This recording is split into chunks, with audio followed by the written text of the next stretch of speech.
What up, though? Y'all know what this is. Respect the worst if you don't respect the best. Top tier podcast. I'm Ledge.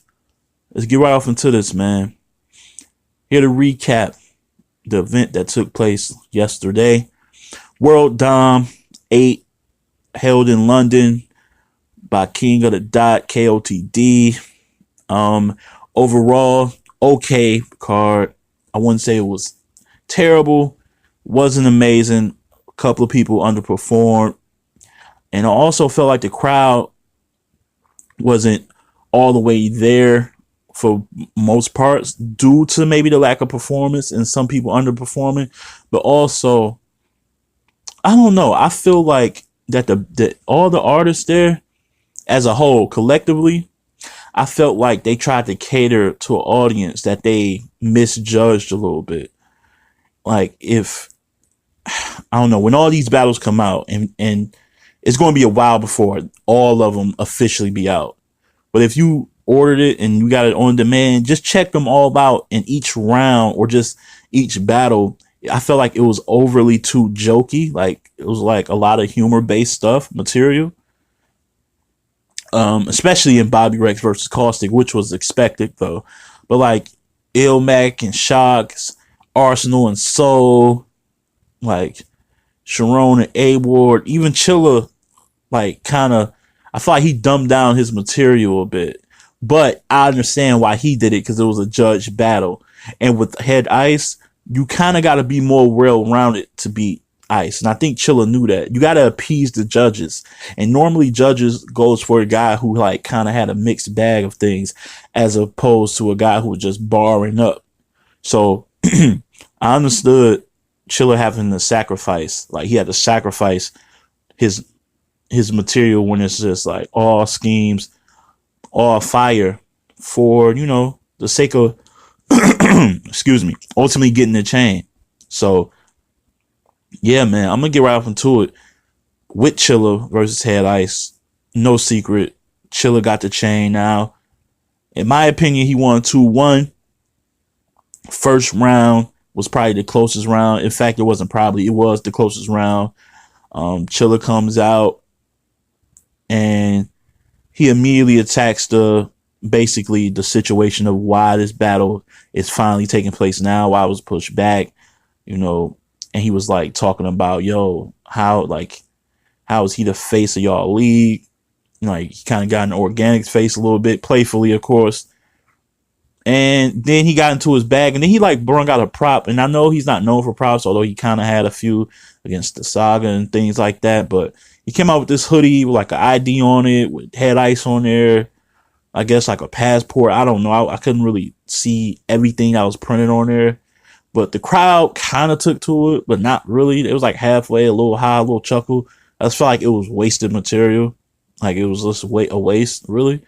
But whatever, like you asked these guys to take risks and start doing stuff different, and he tried, and it just didn't work. But it didn't stop him from his material. You had the Zelda bar that was fire. He had like a lot of material in the first that was pretty solid. It was a solid round, very beatable round. Then Ice goes. Ice was pretty solid throughout the first two. His material, each round was longer, much longer than Chilla's rounds. Like I want to say that was by design because I feel like he thinks that, or he knew that he takes a minute to get going, and he also takes a minute to start punching. So I felt like he thought he had to overcompensate because he knew Chilla could just get, because Chilla went the standard. I felt like I wasn't timing it. I'm not one of those guys who like time it. I'm off of just memory, and what I felt like it was like a standard 3 close to 4 minute rounds for Chilla. Anybody can go back and double check, but I feel like it was in that time frame, each round standard for Chilla, and Chilla can still like get all of his material out very quickly when he wants to. And I think Head Ice knew that, so he wrote longer rounds to like kind of even things out. But it was like a gift and a curse to him in this particular battle. First round was his most solid round, very clean. He had a couple of lines in there that was cool. He was just kind of just winging it, not like it was a freestyle. But again, my deal with Head Ice is always, as good as he is, and it's like, you know, as captivating as his delivery and how he kept with that OG talk, it just be so indirect most of the time that it doesn't hit the way it would hit if it was catered to that opponent. But even in saying that, I kind of edged him that round. Like, I felt like his materials might have been better, but if somebody gave it to Chilla, I would not hold up any type of fight. But I kind of edged it just off of how I felt when I initially seen it. I haven't went back and watched it yet. Second round, Chilla just turns up. Everything he did, like I said, he was kind of witty, a little more jokier than I recall him being. But then he amplified the punches, brung the punches up a ton. Like his ice flips were really good. He didn't use as many as I thought. I thought he would just go all in his bag, like, you know, when Rum was using mad iron flips. But it wasn't to that magnitude at all. Really good round from him. Like, he elevated each round. So that's what happened with that. Head ice goes. He stumbles. He chokes a bit. Stops like a dead stop. Not like a stumble where you like double back and like just get yourself together and keep going through it and fight through it. Like, it wasn't like a stutter step and then hold on, go back. It was like a deadpan stop, awkward silence. Chilla like encouraging him, like, yo, bro, like, you know, yo, bro, come on, let's go. Like, you got it. Like, it was that bad. And so he got it together, cook a little bit, another stumble, and really it wasn't hitting. It wasn't hitting. And it was long rounds too, so like it created just more dry spots for me. And that was a clear round.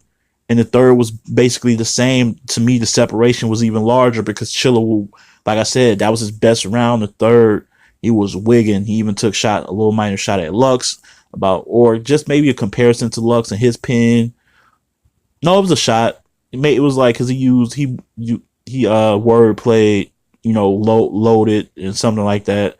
I don't want to say the line and give away bars, but then he also made a shot at A Ward, who was on stage and he was in his face when he took the shot. And A Ward kind of acknowledged it, like, "What's up? I would love to see that battle." And yeah, man. So they announced that the judges voted for Chilla Jones, as I predicted. I felt like this was his time. Ice had a hell of a run, but he just was out of it.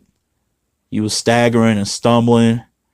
And maybe those long rounds came back to bite him, because I felt like he just forgot his material because there was so much of it, which is understandable. But practice makes perfect. You got to get in that dungeon and work on that. But anyway, shout out to Chilla. Can't wait to see his next. I would love for it to be A Ward next. Speaking of A Ward and Sharon, battle of the night, hands down. Not even gonna waste time into it. Sharon versus A Ward was the battle of the night. A Ward goes first, comes out cooking. All like they were. I'm out because I'm not doing this in order, of course, because Chilla and Ice didn't go first. It was actually Ilmac and Shocks, and then I want to say it was A Ward, maybe A Ward and Sharon next, or yeah, I don't think it was Caustic and Bobby Rex next. Yeah, I want to say they were maybe like the second battle of the night. But from that battle, it was just A Ward had already like brung the aggression that was missing in the event. He was aggressive. You could hear him, the clarity, the way he weaves in and out of patterns. And he was just really attacking Sharon as a MC, as a lyricist, his lack of pen. He was basically building. It was like perfect kind of how he did it. Because he was kind of doing what Hollow did to Clips and what Clips did to NJT, talking about them and their material and how it's gas and how this is all they do. But the difference was, you know how they did it for just a particular round? I feel like he just did it and culminated it to a whole battle. But it felt like he did it in segments and parts. And it was basically like one big angle of talking about how he really isn't that nice and how he also doesn't really care about the culture. Like, that's what I got from his whole like battle rounds against Sharon. Completely incomplete. But particularly in the first, it was more like build up stuff. And it was good, man. He was punching. And like he was like, his cadence was really nice. and it was a really solid round. He predicted rebuttals, but that didn't stop Sharon at all from rebuttaling, which I thought was a vet move.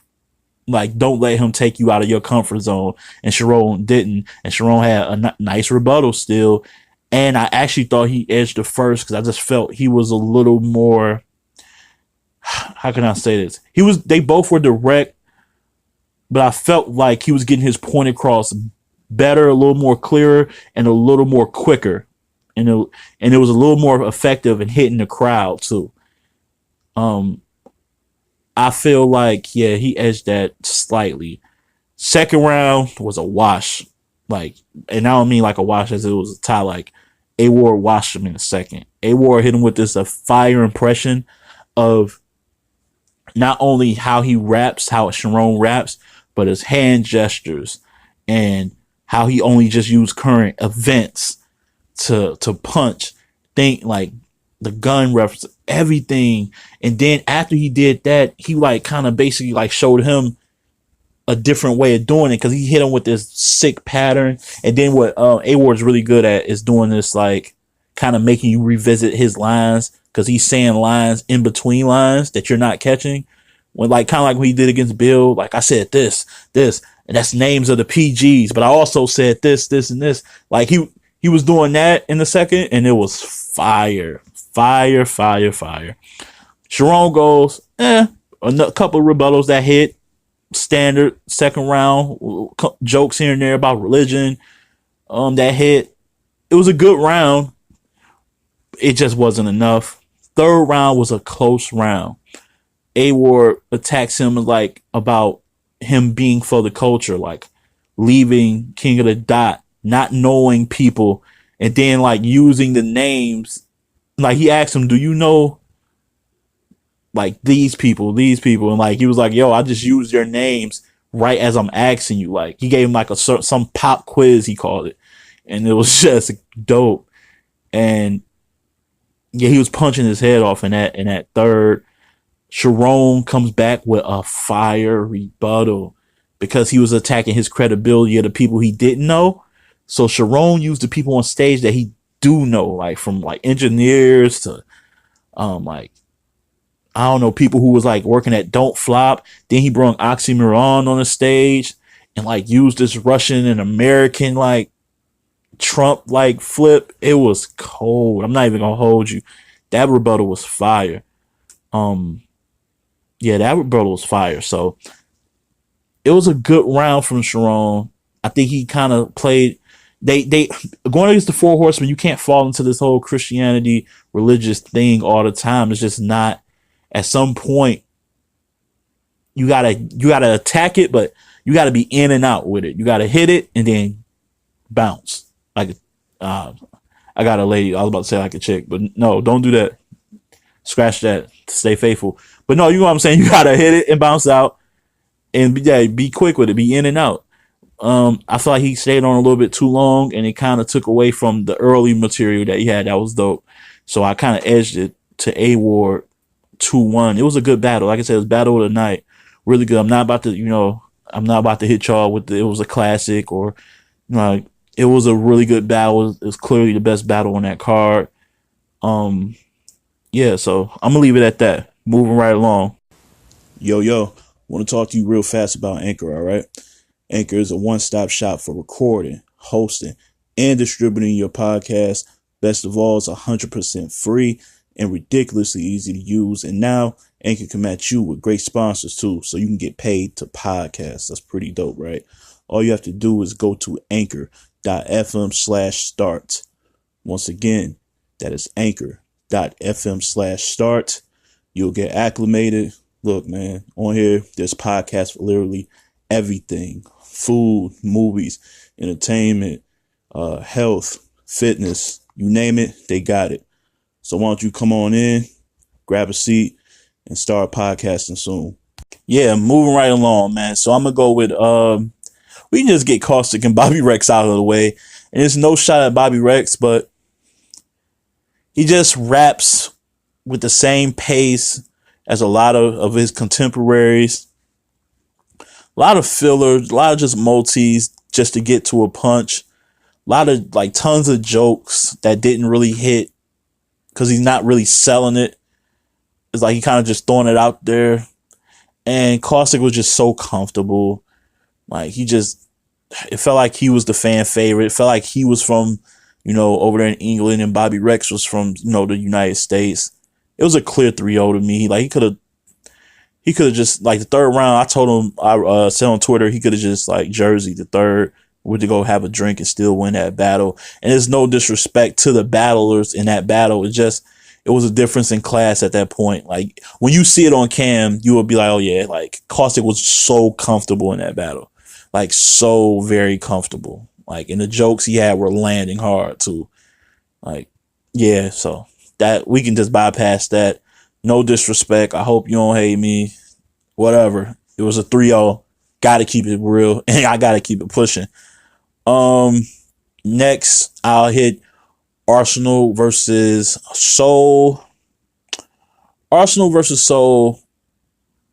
Disappointing. Disappointing on both parts, to be honest with you. Arsenal first round, though, was good. But wait, Seoul went first.